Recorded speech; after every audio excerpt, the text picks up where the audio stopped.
दोस्तों टाटा स्टील की बात करें, स्टॉक में आज हमने शानदार तेजी देखी है। अब ये तेजी भले ही 1% की हो, लेकिन ये शानदार है क्योंकि बाजार में काफ़ी बड़ी गिरावट हुई है। लगभग 650 पॉइंट की गिरावट है बीएसई सेंसेक्स में, और निफ्टी मेटल में भी लगभग 1% की गिरावट। उसके बावजूद भी यहाँ पे पॉजिटिव क्लोजिंग देना और वो भी 1% की तेजी दिखाना काफ़ी बड़ी बात हो जाती है। और इसके पीछे वजह भी है, यहाँ पे टाटा स्टील की तरफ से जो अपने Q3 के आंकड़े पेश किए गए काफ़ी शानदार है, और प्रोडक्शन में काफ़ी अच्छी वृद्धि भी हुई है, जो इशारा है कि आने वाला Q3 अच्छा रह सकता है।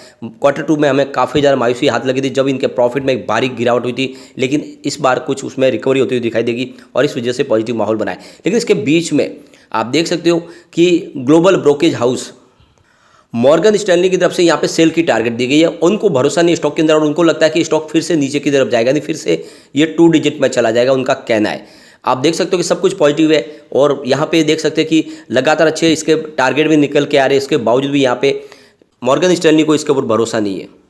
लेकिन आपको पता होगा जेफरीज ने इसका 150 का टारगेट दिया हुआ है, तो ये आपको समझना चाहिए कि वाकई में टाटा स्टील में तेजी आने की संभावना आगे बहुत है। और बहुत बड़ी 2 अपडेट है जिनको हम एक एक करके डिस्कस करने वाले और जानने की कोशिश करेंगे क्या इस समय में टाटा स्टील में इन्वेस्टमेंट करना चाहिए। सबसे पहले अगर हम बाजार की बात करें तो आज बीएसई सेंसेक्स 60,115 के स्तर पे क्लोजिंग देखी हमने, जहां पे 631 पॉइंट की काफ़ी बड़ी गिरावट हुई है, लगभग 1.04% की गिरावट। अगर आप देखेंगे तो हमने कल 850 पॉइंट की तेजी देखी थी, उसमें से 650 पॉइंट की गिरावट वापस हो चुकी है, यानी वो सारा प्रॉफिट था वो सब लोगों का खत्म हो चुका है। स्टॉक फिर से नीचे आ गए काफ़ी, और गिरावट आज स्पेशली देखें तो हैवी वेट शेयरों में थे और स्मॉल कैप में काफ़ी कम गिरावट थी। और जो गिरावट थी काफ़ी करके वो थी आईटी इंडेक्स में। कल आईटी इंडेक्स दौड़ा, आज फिर से वहीं पर गिरावट हो गई।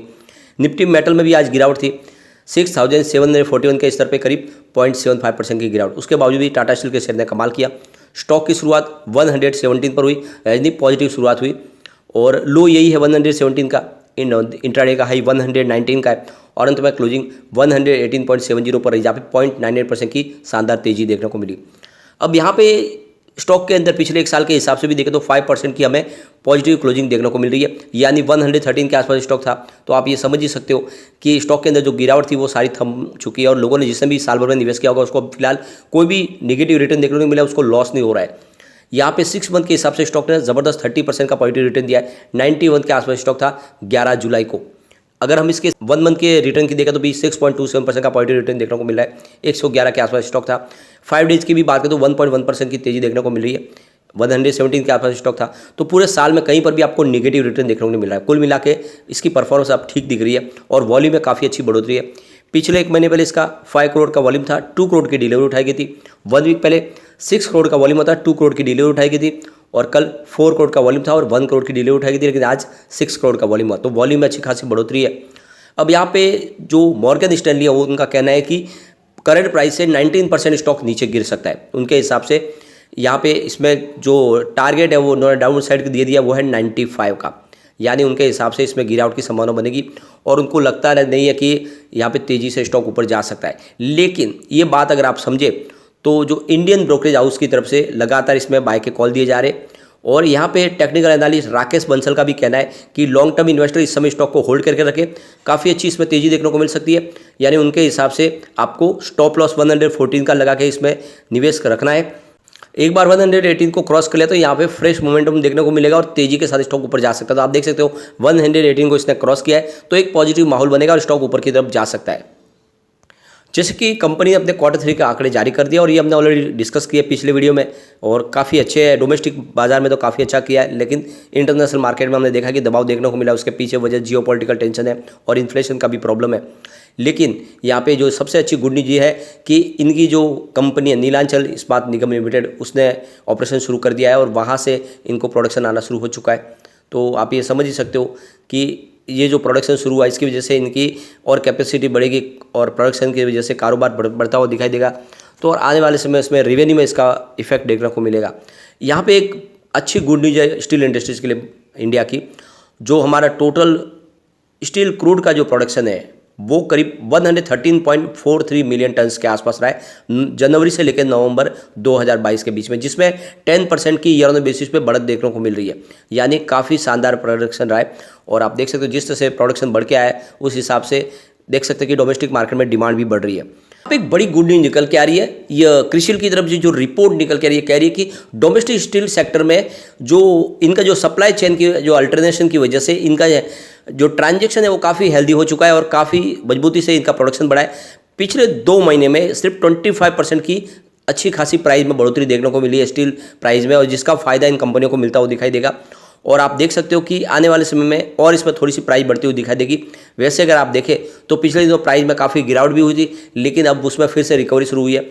उसके पीछे वजह है कि डिमांड बढ़ने लगी है। डोमेस्टिक मार्केट में सारी कारोबारी गतिविधियाँ शुरू हो चुकी है, कंस्ट्रक्शन के काम शुरू हो चुके हैं, और ऐसे में स्टील की डिमांड बढ़ी है। और ऑटो कार के सेल्स के नंबर बता रहे हैं कि काफ़ी ज़्यादा वहाँ पर भी डिमांड निकल के आ रही है। तो ऐसे में आप देख सकते हो कि स्टील सेक्टर के लिए एक तरह से अब जो काफ़ी समय से जो प्रॉब्लम चली थी उसमें कुछ तो यहाँ पे सोल्यूशन मिलता हुआ दिखाई दे रहा है। भले ही अभी इंटरनेशनल मार्केट में डिमांड इतनी नहीं है, लेकिन इंडिया के बाजार में काफ़ी अच्छी तेजी देखने को मिल रही है।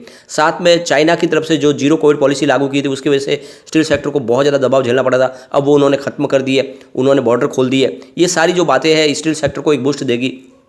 तो कुल मिला के स्टील सेक्टर के इन शेयरों में दाव लगाया जा सकता है, स्पेशली टाटा स्टील में। टाटा स्टील के लिए खास बात ये है, इसका प्लस पॉइंट ये है कि कंपनी अपने स्टॉक को स्प्लिट कर चुकी है साल भर पहले। इसकी 1000 के आसपास की प्राइस थी, अभी 100 के आसपास आई। उस समय 10 रुपीज़ का फेस वैल्यू 1 रुपीज़ किया गया।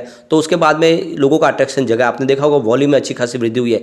बड़े फंड हाउस भी इसमें निवेश करना शुरू कर चुके हैं, स्पेशली जो काफ़ी बड़े म्यूचुअल फंड है वो निवेश कर रहे हैं। तो इस वजह से देख सकते हैं कि आने वाले समय इसकी प्राइस डेफिनेटली तेजी से बढ़ती हुई दिखाई दे सकती है। और कंपनी आने वाले समय एक बड़े मर्जर प्लान के साथ भी चल रही है।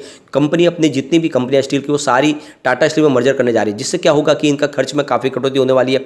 सबसे बड़ी बात है कि डिसीजन मेकिंग प्रोसेस काफ़ी आसान हो जाएगा और क्विक डिसीजन लिए जा सकते हैं, और इस वजह से आने वाले समय टाटा स्टील का कारोबार और तेजी से बढ़ेगा। और कंपनी ग्रीन स्टील में जल्दी ही अपने कारोबार को कन्वर्ट करने वाली है, क्योंकि आने वाले समय सरकार की तरफ से जो ग्रीन पॉलिसी को प्रमोट किया जा रहा है, जो जीरो कार्बन पॉलिसी में जाना है, तो उसके लिए टाटा स्टील ने भी अपनी तरफ से हामी भर ली है। तो आने वाले समय टाटा स्टील में एक शानदार तेजी की शुरुआत हो सकती है। अब हम एक बार पिछले 1 साल से इसकी परफॉर्मेंस देखेंगे, टाटा स्टील ने कैसा रिटर्न दिया है दूसरे स्टील सेक्टर के और सेंसेक्स के मुकाबले। तो अगर हम इसके पिछले 3 साल की परफॉर्मेंस देखें तो टाटा स्टील ने 34.99% का पॉजिटिव रिटर्न दिया है। इस दौरान बीएसई सेंसेक्स में हमने 13.19% की तेजी देखी है, और बीएसई मेटल इंडेक्स में 26.54% की तेजी थी। तो 3 ईयर के हिसाब से आपको विनर टाटा स्टील दिखाई देगा। 1 ईयर के हिसाब से टाटा स्टील में हमने 2.43% की तेजी देखी है। इस दौरान बीएसई सेंसेक्स मात्र 0.62% दौड़ा है, और बीएसई मेटल में हमने 6.38% की तेजी देखी है। तो यहाँ पे जो विनर है वो मेटल इंडेक्स दिखाई देगा 1 ईयर के हिसाब से। लेकिन 3 मंथ के हिसाब से देखें तो टाटा स्टील में हमने 15.05% की जबरदस्त तेजी देखी है। इस दौरान बीएसई सेंसेक्स में 3.31% की तेजी थी, और मेटल इंडेक्स 10.82% दौड़ा। तो यहाँ पे 3 मंथ के हिसाब से फिर से आपको विनर टाटा स्टील दिखाई देगा। 1 मंथ के हिसाब से टाटा स्टील ने 7.61% का जबरदस्त रिटर्न दिया है। इस दौरान बीएसई सेंसेक्स में हमें 3.32% का निगेटिव रिटर्न देखने को मिला है, और मेटल इंडेक्स 2.68% दौड़ा है। तो 1 ईयर मंथ के हिसाब से भी देखें तो टाटा स्टील ही आपको विनर दिखाई देगा। ईयर टू डेट के हिसाब से टाटा स्टील ने 5.50% का जबरदस्त रिटर्न दिया है। इस दौरान बीएसई सेंसेक्स में 1.19% की गिरावट थी, और बीएसई मेटल इंडेक्स 1.27% दौड़ा। तो कुल मिला के पिछले 1 साल से इसकी परफॉर्मेंस काफ़ी अच्छी है, और टाटा स्टील ने लोगों को मायूस नहीं किया है। अब जिस तरह से पॉजिटिव माहौल बनने लगा, ये स्टॉक डेफिनेटली एक बड़ा मल्टीबैगर बनेगा, और मुझे लगता है आने वाले 5 साल में ये फिर से 1000 को टच कर सकता है। तो इस समय नजरिया लॉन्ग टर्म का लेके आपको इन्वेस्टमेंट टाटा स्टील में करना चाहिए। सबसे जो अच्छी बात है कि कम्युनिटी सेंटिमेंट स्टॉक के साथ बना हुआ 95% बाई की कॉल है, 4% सेल की कॉल है, 1% होल्ड की कॉल है। यानी 100 में से यहाँ पे आप देख सकते हो 96% लोग इसको लेना पसंद करें। तो आप भी इसमें इस समय नजरिया लॉन्ग टर्म का लेकर निवेश कर सकते हैं। लेकिन फ्रेंड, कोई भी इन्वेस्टमेंट करने से पहले अपने फाइनेंशियल एडवाइजर के बारे में ले ले, या अपना खुद का रिसर्च करें, क्योंकि मैंने वीडियो आपके एजुकेशनल पर्पज़ के लिए ही बनाया। वीडियो पसंद आए तो लाइक शेयर जो कीजिए और चैनल को सब्सक्राइब कर दीजिए। Thank you friend.